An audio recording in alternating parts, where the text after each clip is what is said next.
ஒன்னே ஒன்று சொல்றேன், இது எனக்கு மட்டும் இல்ல, என்ன மாதிரி பல இளைஞர்களோட பல யங்ஸ்டர்ஸ் மனசுல இருக்கிறது என்னன்னு சொல்லுங்க. எல்லா நாட்டிலையும் மசாஜ் வந்து ஒரு புனிதமான செயலா பாக்குறாங்க. நம்ம ஊர்ல மட்டும் ஏன் இப்படி பாக்குறீங்க?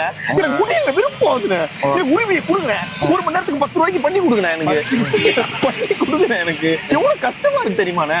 போயிட்டு வந்து ஏதோ தப்பு பண்ற மாதிரி என்ன பாக்குறீங்க? அதுவும் தம் அடிச்சு சிகரெட் டெஸ்ட் வர மாதிரி பாக்குறீங்க, சரக்கு அடிக்கிற மாதிரி. தம் அடிக்கிறது தப்பு கிடையாது, தப்பு தப்பு. சரக்கு தப்பு, பெண்கள்கிட்ட போறது தப்பு இல்ல. அவங்க அப்பா லைன்ல இருக்கு. ஏண்டா ஜாலியாக போங்க, ஒகேனக்கல் போங்க. என்ன அங்கே லேடிஸ் வந்து மசாஜ் பண்ண மாட்டாங்க, ஒரு முரட்டு ஆள் மசாஜ் பண்ணுவார். நல்லா இருக்கும்னா நிம்மதியாக அப்படி ஜாலியாக இருக்கும். அப்படி ஒரு குளியலை போட்டு வரலாம். அது என்ன தமிழ்நாட்டில் மட்டும் மசாஜ்னாலே கேவலமாக பார்க்குறாங்க. பொண்ணுங்க வந்து பண்ணால் கொஞ்சம் கேவலமாக தான் பார்ப்பாங்க. மசாஜ் மட்டுமாடா பண்ணுவீங்க? பொண்ணுங்க வந்து உங்களுக்கு மசாஜ் பண்ணக்கூடாதெல்லாம் பண்ணுவீங்க.